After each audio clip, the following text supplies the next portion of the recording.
Hello, welcome again. Now we will discuss the financial ratios, financial performance. Uh, so the first ratio that we would like to discuss is return on equity. We know what is return and we know what is equity. So return actually means profit, earnings of the organization. So, and this is the purpose of the organization, right? So to earn profit, why we are operating, why we are doing all these things. And this profit is measured in terms of equity. And what is equity? Equity is simply, we can say, this is the capital the organization invested in the organization. Um, but in this case, it is the equity, the investment made by shareholders is being considered in this ratio. So return on equity is the equity, the capital invested by the shareholders. So if I want to purchase some share of a company, then we will see this ratio. We will try to investigate or evaluate this ratio. Then if I invest £100, then how much I will get from my investment as a shareholder. So the way of calculation of this ratio is profit attributable to the shareholders divided by shareholders equity, right? So how can you get the profit attributable to the shareholders? So we have to calculate the net profit, from which we have to deduct the interest amount, we have to deduct depreciation amount, we have to deduct after deducting um, so if there is any dividend or the profit distributable to the preferred shareholders. After deducting all these expenses and distributions, what remains is the profit attributable to shareholders, then divided by the shareholders' equity multiplied by 100. And the profitability ratio is always represented in terms of percentage. So and then you can see if you invest £100, then what would be your earnings from that company, whether you should invest in that company, whether the profit is significant, and you can compare between companies and other companies, and then see which company you should invest in or which company's share you should purchase. Another ratio is the return on capital employed. In the previous ratio, the capital part that we considered only shareholders' equity. But in this case, we will consider the capital employed. It may consist of the shareholders' capital as well as the capital invested by other investors like preferred shareholders and the investment of other uh, financial institutions, something like that. So the profit before interest and tax. In this case, which profit we will consider? We will consider profit before interest and tax divided by capital employed. So there are some kind of complications and difference of opinion in terms of capital employed, right? So we will see what does capital employed actually mean and how we can calculate that. And this particular ratio is used for strategic planning. And strategic planning means for long-term plan of the organization, which way the organization should invest or finance its project, finance its long-term resources. This is the ratio that will give some clue or information or suggestions of whether you should invest in that particular company if you want to invest in a project of a farm.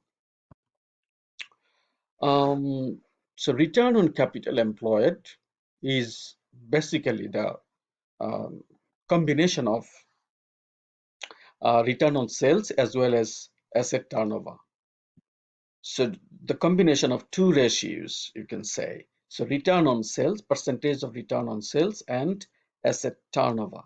So return on sales means so the profit divided by sales, and asset turnover means sales divided by um, average asset or investment, capital employed.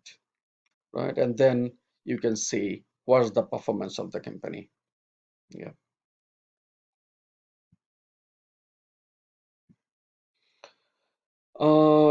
So which profit we have to consider in case of calculating um, return on capital employed? And it has some implications if you consider EBIT, that is earnings before interest and tax, or if you consider earning before interest, tax, depreciation, um, and this kind of depreciation allowance, or net profit, net operating profit after tax. So it has some implications. Obviously, the rate will differ, and we have to provide the details when you calculate the ratios and what is the basis and which profit you have considered. We should explain um, in details. Say, if you present the ratios as a performance of the company, you should provide the details how you have calculated this ratio, which profit you have considered. Um, yeah, so different companies and different uh, organization may use different one, but you should provide the details, and that will make the make it clear to the investors. And the same case for capital um, employed, right? So capital employed can be calculated in different way, and it may not provide um, the same picture for all the organizations. So you have to provide the details what is, or that is what the capital employed consists of. For example, in this slide, we can say that the capital employed may not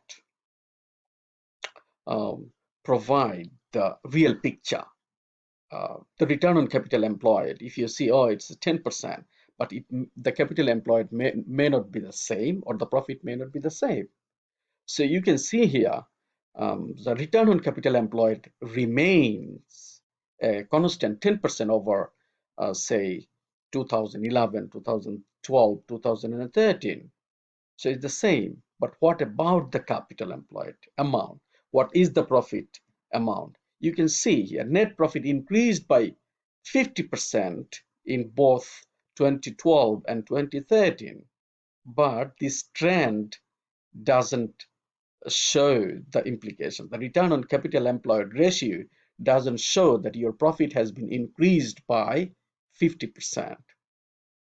Yeah, so we can't see that.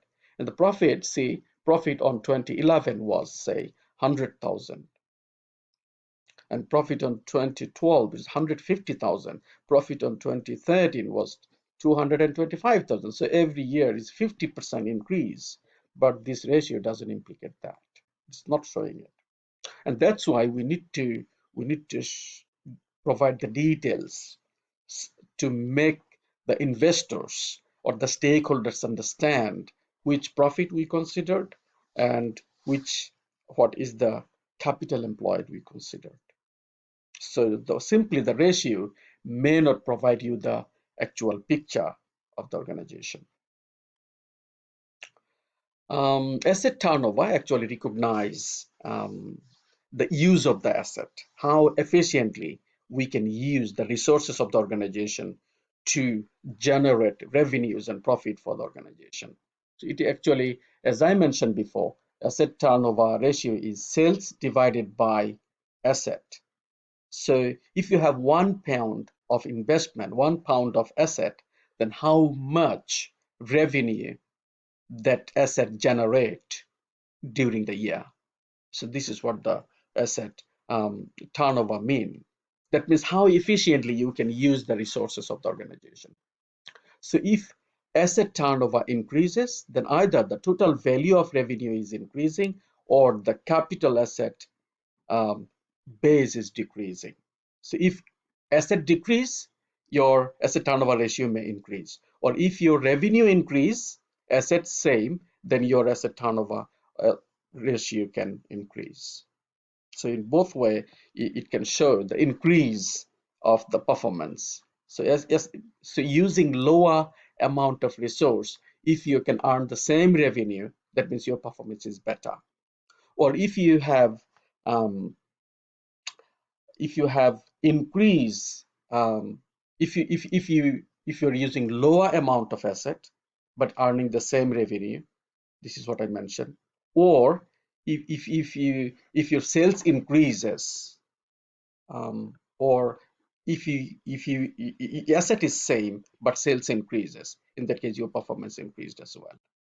So this is what we need to be aware of in case of using the ratios. So this is asset turnover, asset turnover ratio. So the sales divided by capital employed, or the assets or investment, right? So how it can improve, as I mentioned before, if your sales increase, capital or the asset remain the same, so your performance increased. Or your sales remain the same, but capital that you employed is lower amount of capital, you are earning the same amount of revenue. So in that case, your performance increase as well. So, and in a different way, it can recognize and how your capital or the asset can be decreased. If you have lower amount of inventory, or if you have lower amount of current asset or non-current asset. So if your capital decrease, but you are earning the same revenue, that means your performance is better, right? The turnover increased. That means the organization is efficient in case of using its resources. And how sales can be increased? Sales can be increased in different way. Sales volume can be increased, or the volume may remain the same, but price increase, right? So what's the possible implications, effect on profit? So price reduction, but the volume increase, or because of your sales promotion, right? Because of the sales increase, uh, uh, price reduction, or price remain the same, your volume increase. This is what you can, your sales can increase. So if sales increase, capital employed, the return on capital employed or the asset turnover ratio increases. It recognizes better performance of the organization. And asset decrease can be in different way, as we mentioned in the previous slide as well. So asset decrease can be if you sold any asset, if you sold inventory, or because of depreciation, or because of any impairment of any asset amount can decrease, right? And if asset decrease, your sales remain the same, that means your performance is better. So an inventory can be decreased in different ways. So if you sold out all inventory, or if you are so it has some implications to the organization. Run out of inventory or possible stock out is not a good sign for the organization either. So organizations should be aware of whether they are going to be stock out, and it has significant implication on the goodwill or the customer's recognition. But this is how asset can be decreased as well. So inventory decrease, or non-current asset decrease, or impairment of any asset, or yeah, different way. And if asset decrease but sales increase, or sales remain the same, that means the organization's performance is better, organization is using its resources more efficiently. Um, So inventory turnover changes. If inventory turnover changes, it may be because of proactive decision. You don't like to maintain a bigger amount of inventory in the organization. As I mentioned before, if you maintain larger amount of inventory, it it is actually holding a significant amount of capital. Your investment is tidying up in the godown, and you have to pay interest on that amount, on that capital. If you borrowed that money, even if you don't borrow, you have to pay dividends or profit or earnings to the shareholders. And yeah, and you have to pay, if you have significant or larger amount of inventory, you have to pay go down rent, stores rent, and store maintenance expenses. And there may be some wastages and damages in the inventory. This is another kind of loss. So is it a proactive decision, or it's a kind of reactive decision? And it can be a reactive decision as well. It can be a proactive decision, like you want to maintain larger amount of inventory because there may be happening something. So because of COVID-19, lots of people store um, food items or different things in their houses, um, or in the business organizations. Why? Because of unfortunate situation. If we don't get supply, then what will happen? It's a proactive decision. You are looking at forward, right? So we need to maintain this. We have to supply the goods to our customers. This is what kind of proactive decision organization can think about or see what can happen in future, and then they make the decision before and maintain a larger amount or maybe lower amount. For example, you can see, oh no, the COVID is going out, vaccine is rolling out, so what you can say, that everything is maybe or expecting to be normalized, so I don't need to maintain larger amount of inventory. It's a proactive decision. But it can be reactive decision as well. If you think that after some time we may not get the supply, right, because of economic changes, because of some economic crisis, uh, or because of, as we say, oh, the COVID is say increasing again, then what will happen? We can be reactive based on the R rate, or based on the mortality rate, based on the infection rate of coronavirus, then we can be reactive to it as well. So we need to, based on the situations, it can be proactive or it can be a reactive decision, and it has implications on the performance. So if we want to evaluate the performance of an organization in terms of asset turnover, in terms of return on capital employed, we should be uh, looking at these issues, right? Why the inventory is higher, why the inventory is lower, why asset increased, why asset decreased. And we should look at the narratives. The figures will not say anything. We should see the explanations provided by the organization. Why or what is the reason of this particular increase or decrease? Let's now see the liquidity ratio.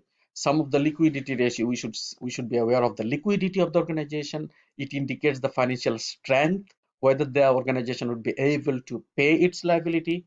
It's particularly important for the creditors, for the financial institutions who want to give some money as a loan to the organization. So this is really important for those organizations. So one important liquidity ratio is current ratio, and current ratio is calculated based on current asset comparing with the current liability.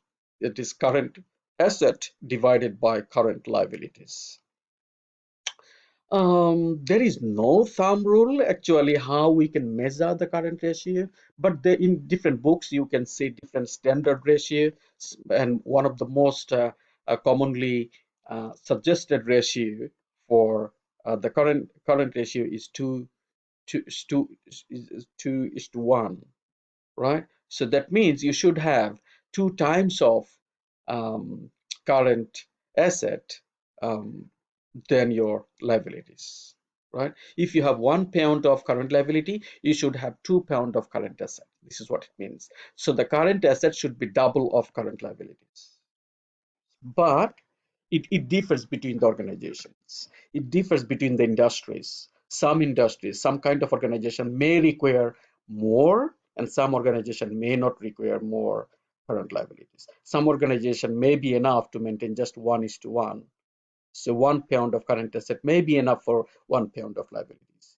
But in some cases, it may be 1.5 and for 1 pound of liabilities. And in some cases, particularly for the financial institution, particularly for the banking institution, they need to maintain larger amount of current asset or cash. In that case, it is important that they maintain 2:1, that is double current asset than its liabilities. But it depends on the organization experience, how they are maintaining, how much they need, and based on their experience, they can maintain. And as we mentioned before, if organization maintain larger amount of current assets, obviously the profitability will decrease, and that's why organization should be prudent in case of maintaining current assets.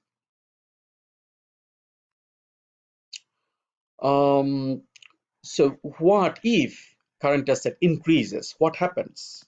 So it may be for different reasons. Some of the good reasons of increasing current ratio is organization is growing. It can indicate the organization is growing, and organization is expecting that their sales will increase. So if sales increase, what they have to do? They have to maintain larger amount of inventory. They have to maintain it because they are expecting sales increase in future. So they are piling up more inventory in their organization. Organization is expecting to expand, so they need more kind of asset, and it can recognize that yes, organization is um, gonna expanding more, increasing more, organization's growth is happening. So it can be a kind of permanent increase in sales. This is what can these are the kind of reason that increase current ratio. But on the other hand, there are some poor or bad reasons. So there are some poor reasons as well, like so it can recognize the decline of the organization as well. So for example, if you have lots of inventory, right? You have built up inventories. It may be because of your the sales decrease. If sales decrease, your stock amount, the inventory amount will increase. You couldn't sell. That's why you have more inventory. So this is what can indicates as well. So it can indicate that the organization is decreasing or declining. Organization's performance is going to be worse in future. Maybe it can recognize the inefficiency of the sales staff of the organization because it has poor control over the working capital. I think some of you may know what is working capital. Working capital means the day-to-day capital, the capital that we are using now, and how we calculate the working capital. That is current asset minus current liabilities. So if current asset minus current liabilities figure is higher, that means you have no control over it. And if you don't have control over it, your profitability will decrease. Then it is risky for the organization to operate in that manner. So the liquidity ratios are calculated in these two ways. So current ratio is calculated, as I mentioned before, current assets divided by current liabilities. And acid test ratio is calculated current asset minus inventory divided by current liabilities. So what does current ratio actually mean to the organization? Current ratio means the organization is capable of paying its current liabilities if it arises within 1 year.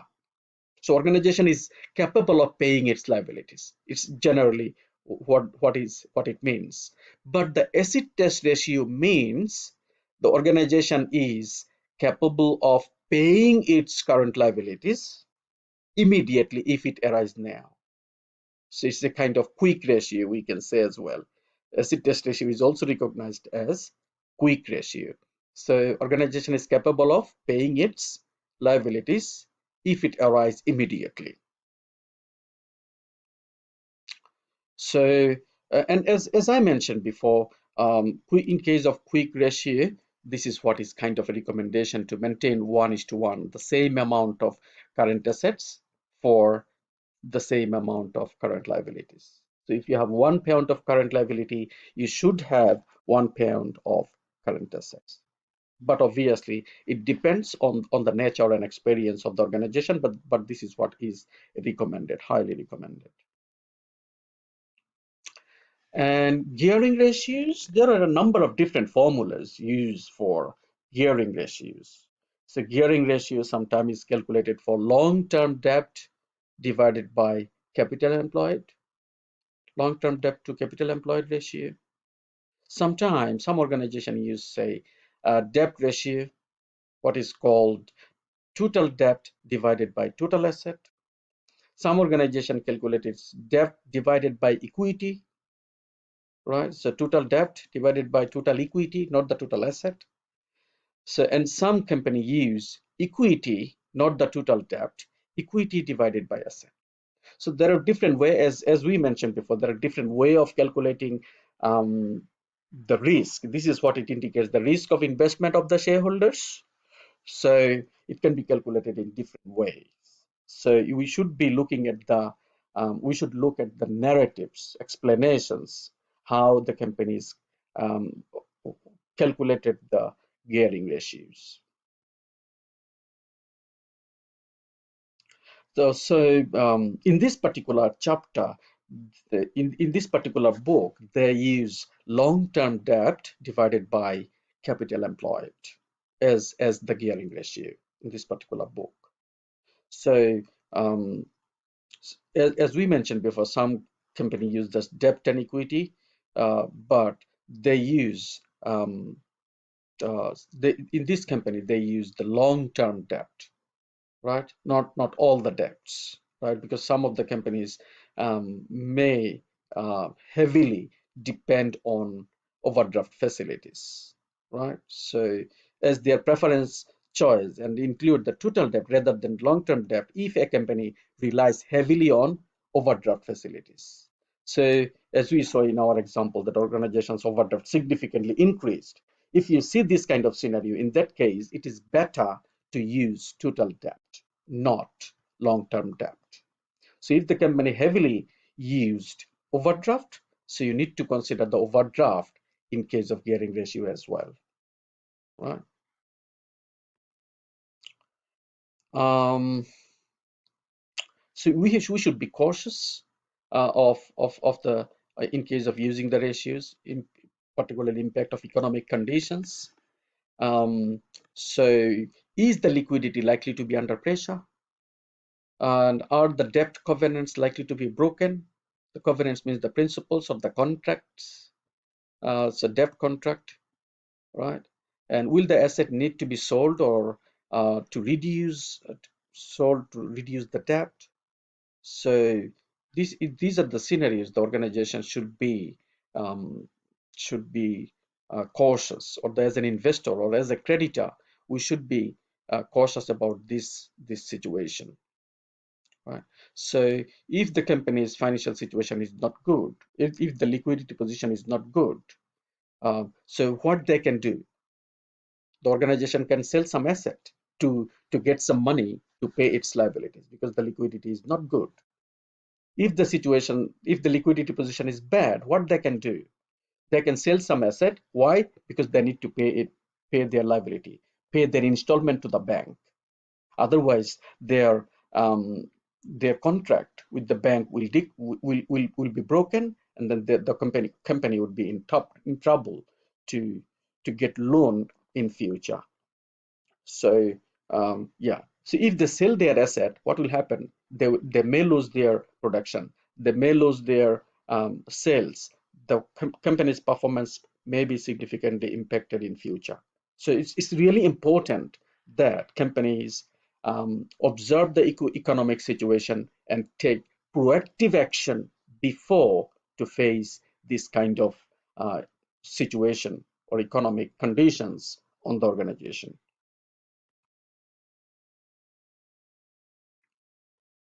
So, in case of evaluating a particular sector or company, we should see if the company face some kind of liquidity issues, then what can happen to the company? There is some sort of risk of fall of revenue, as I just mentioned before. If they sell their plant, so this is what another reason, the reason that I just mentioned, plant closures. Because if you sold your asset, if your liquidity, if you're struggling with the liquidity, if so in that case, what will happen?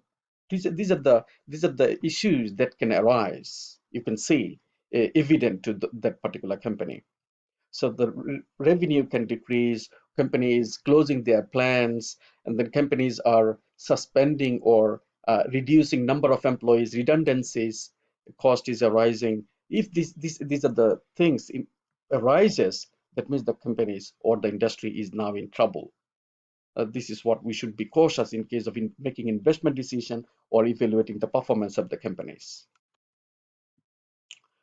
And then um, misrepresentation, initial impression. So what company can try to do If the company or the organization is facing this kind of scenario, liquidity problem, profit earning capability problem, or financial crisis or economic condition is bad, in that case, what management can try to do, they try to misrepresent the financial picture. They try to hide something.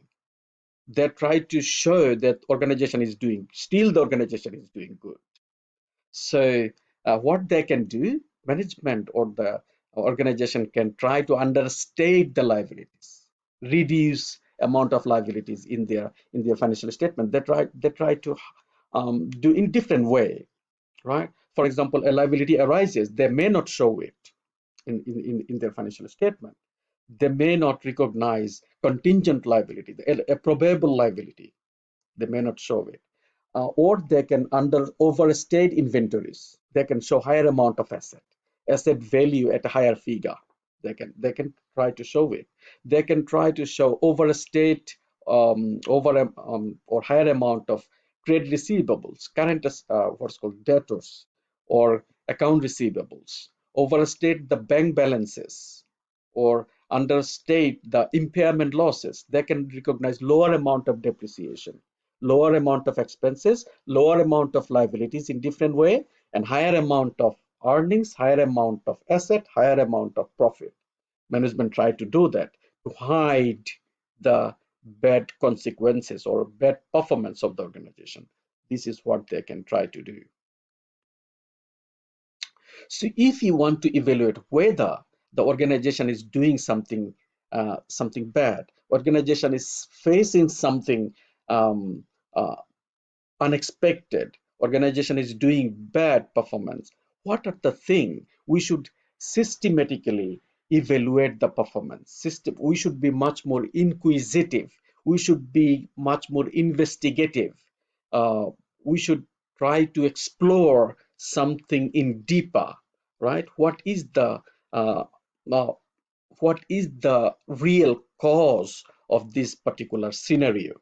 Why organization is facing this not only the symptom that asset decrease or sales decrease suddenly.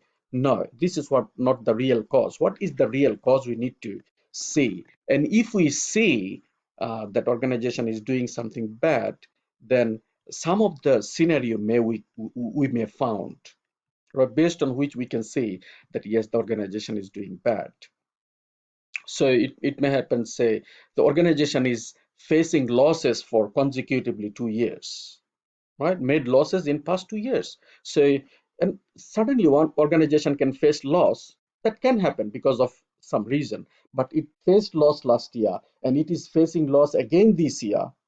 So that means there is some real problem in the organization that need further investigation. It has a declining sales turnover. If this is the case, then there is something wrong. Why sales decrease, or why we invested heavily on asset? Why sales turnover decreases? We need to explore it further. We need to find out. Larger amount of overdraft, right, is a bad significance, bad implications for the organization. If it happens, right, it sometimes say a lower amount, a few, it is very common that a overdraft for a company, right? What overdraft? Obviously, I think we know that if you have say 100,000 in bank account, but you have provided a check to the bank for 120,000, in that case you may have a 20,000 overdraft for certain period, and then again the amount is deposited and overdraft balance will be mitigated. So in this case, but if it is the overdraft is larger, getting bigger, higher again and again, so that means there is something wrong in the organization's cash flow, organization's liquidity, right? And also a greatly increased accounts payable. If you have larger amount of liabilities, your accounts payable is increasing and increasing and increasing. Why? Because you can't pay your liability. That means there is some real problem in the organization. We should have a systematic look, investigation of those issues. So yeah, but the organizations um, can try to hide some issues in different way. This is what we call creative accounting, right? Creative accounting is a kind of fraud accounting. They can show something fraud or misrepresenting the financial position of the organization. They can try to show higher amount of profit in their organization. But obviously, we should be bear in mind that accounting is not a pure science, right? So if this much of oxygen and this much of nitrogen mixed together, then this will happen, or I will get the water, is not something like that, right? So we should have some sorts of, yes, we understand that accounting or the financial statement represent the actual picture, true and fair view of the organization, but it may not be 100% accurate as the science do. So there may have some sorts of differences, and obviously it depends on the accounting principles, the concept, the assumptions, the definitions we are defining. So there may have some sorts of differences um, uh, between the real picture and the financial statement that we are providing to the stakeholders, but it should not be a big difference of the real picture and the financial statement that we are providing. So we should bear in mind that there may have some sorts of difference of what is the reality and what is the picture that is provided in the financial statement. It's not exact science. This is what we should understand. If some people believe that exactly what is the reality is represented, is provided in the financial statements. This is what actually not true. This is may not represented in the financial statement exactly. But obviously, there are some benefits of ratio analysis. You can say, oh, if the financial statement doesn't provide us the real picture, then what is the meaning of preparing financial statement? Yes, if we don't prepare the financial statement, we would be kind of in dark about that company. We will not be able to understand what's happening in the organization. And then you can say why we are calculating these ratios. Yes, the ratios will provide some sorts of some idea what is happening in the organization.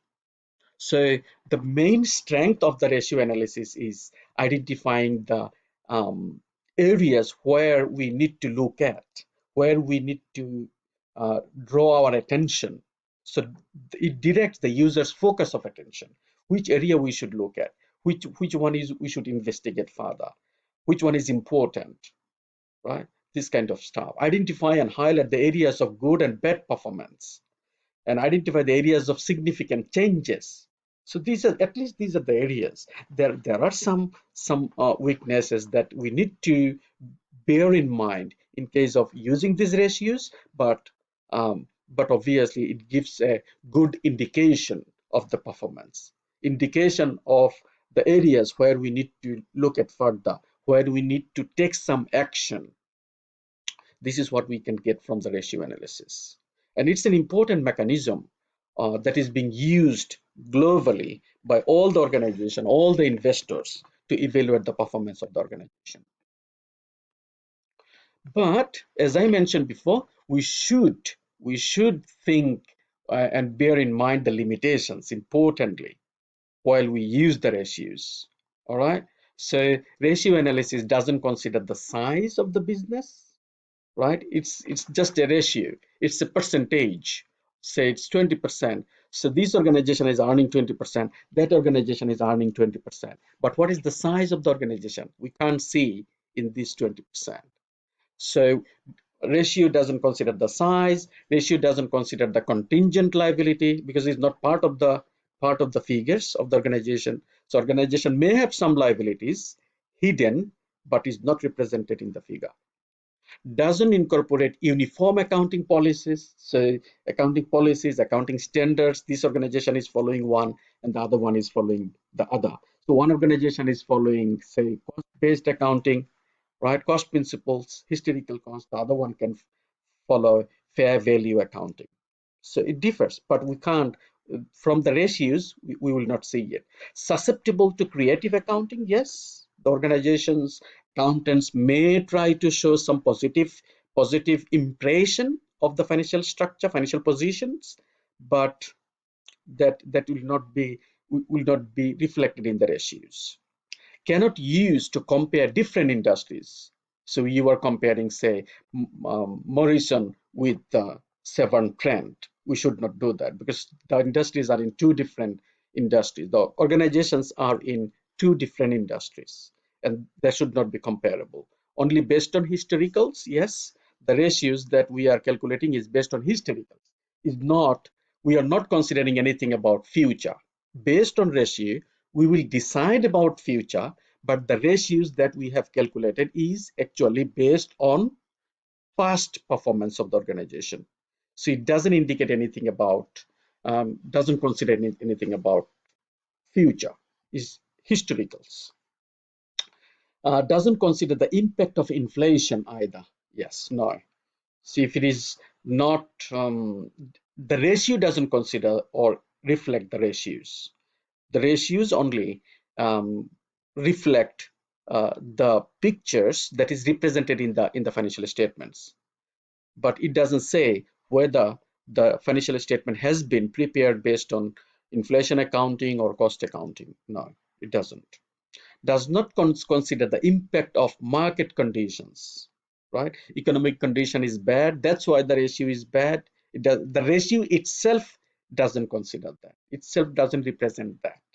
We have to interpret it, right? Why the ratio decrease? Because of market condition. We can say that, but ratio itself doesn't show or doesn't explain that why I'm bad, why the ratio is decreased. And ratio also doesn't represent the impact of seasonality, right?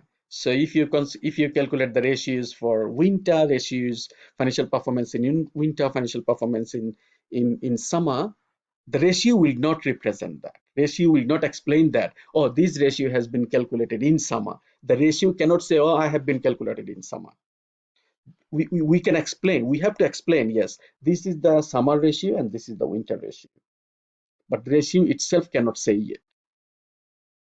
And consider the position of the business on a particular date only, right? The ratio, say for example, you have calculated a liquidity ratio on 31st of December.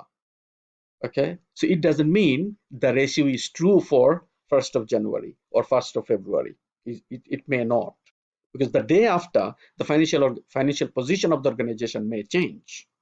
So the ratio or the financial position or the financial statement represent the position of the organization on a particular day, right? So in case of using the ratios or in case of evaluating the financial performance of the organization, we should consider these limitations.